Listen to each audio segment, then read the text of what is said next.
Today I'm making succulent pots because I'm all sold out of succulent pots and it's starting to feel like spring, so it's making me think of plants.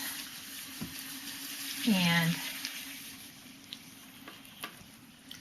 the reason I'm bothering to make a video today is because I'm going to use sodium silicate on the outside of these pots to show you how I make my pots that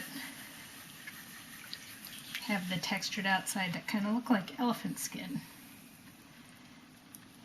Anyway, first I'm going to center my clay, and I'm going to push it down semi-wide because I want this to be kind of a wide open pot. It's not going to be a big pot, but it's going to be kind of wide open. And I'm going to leave a significant amount at the bottom because I like to carve in a nice foot. And then I will make a little plate to go under it to capture drips in case you want to have this pot indoors. You take it over to the sink to water, and then you put it back on its plate, and you can put it on the table. And your table won't get wrecked from moisture in case some more drips come out. I like to do the same thing for my berry bowls and anything that holds something wet in it that has a hole in the bottom. I'll make a plate to go under it. So I'm going to pull up my walls, but I'm going to make this pot a little bit, it has to be thick walls for this process.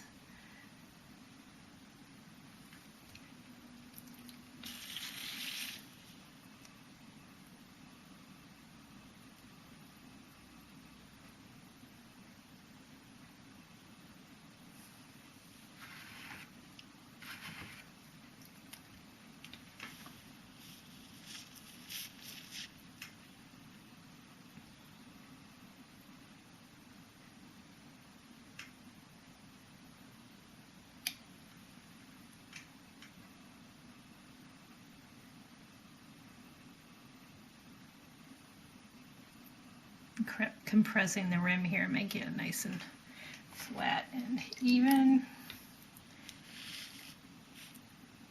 So I'm not gonna throw any more thickness out of this wall because the next part of the process is the reason I'm doing this video today.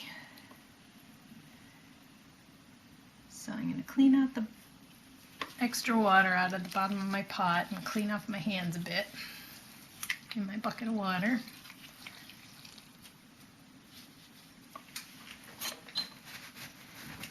As the next step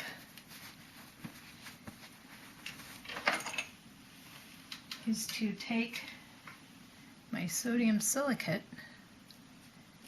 which is a liquid substance, and I'm going to paint it on the outside of my pot.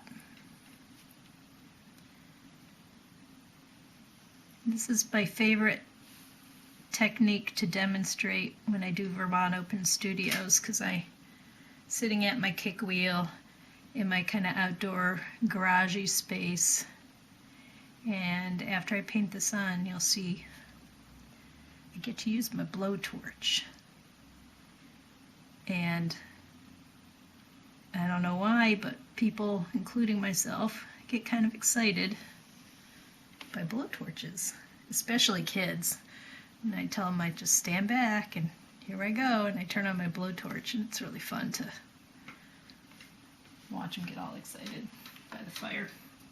So I paint that on, and I could just leave my wheel spinning and walk away and wait for the silicate to dry on the outside of my pot, or I can get out my handy dandy blowtorch.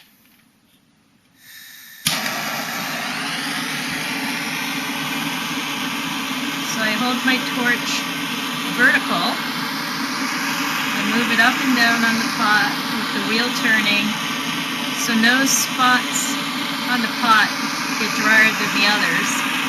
And the reason I tell you I hold it vertical is because the first time I did this, I didn't know you had to keep your blowtorch vertical, and I turned it horizontal to try to get near the bottom, and it did a really spectacular flashback that was really kind of scary, and I certainly don't want that happening here inside in my house.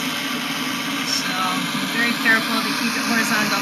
The directions on keeping the blowtorch straight up and down are on the box of the blowtorch, but not actually on the blowtorch itself, which I think is a mistake on the part of blowtorch manufacturers. Because, you know,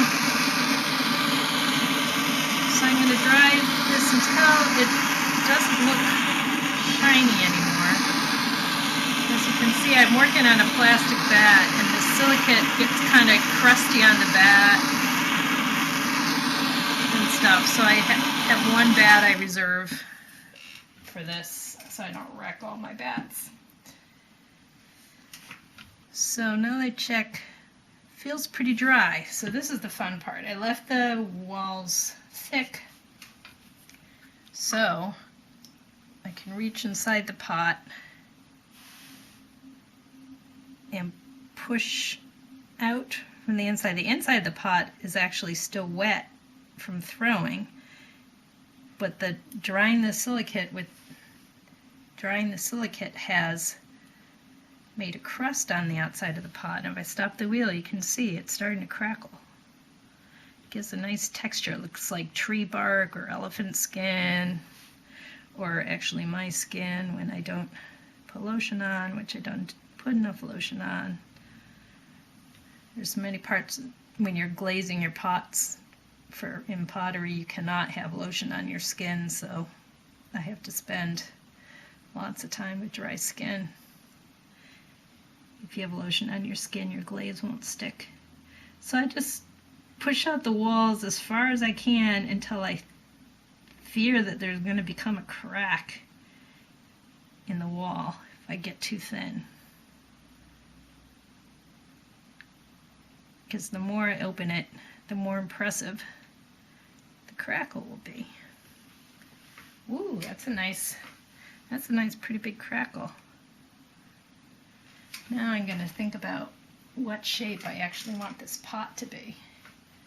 And normally I like really round things that round in towards the top like that, but since this is for succulents, I think I want to open the top out a little further.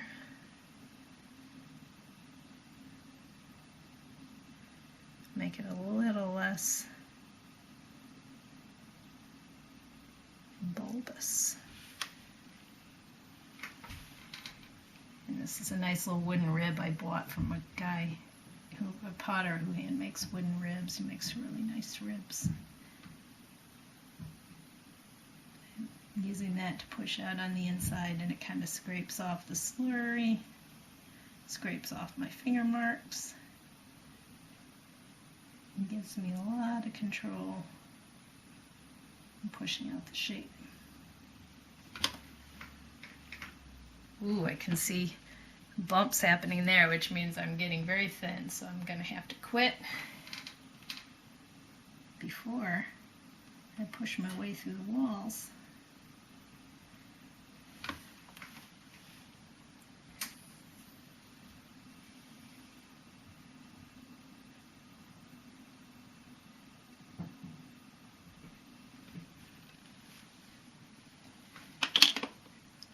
Okay, and I'm going to use my chamois to clean up the rim a bit.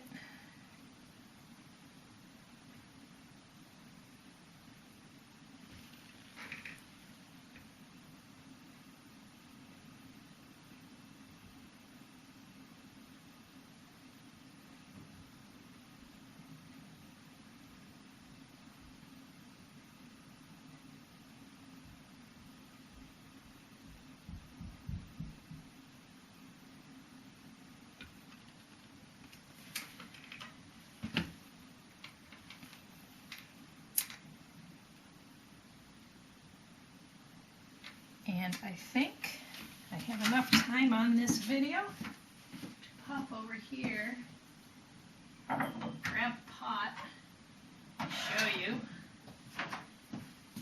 what these pots can look like when they're finished.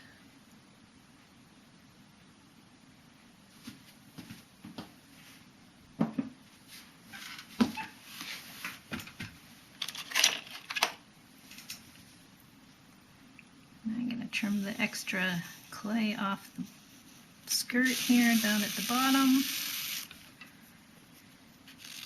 And because it has sodium silicate on it, I will not throw it into my scrap bucket because I don't think it's good to recycle it.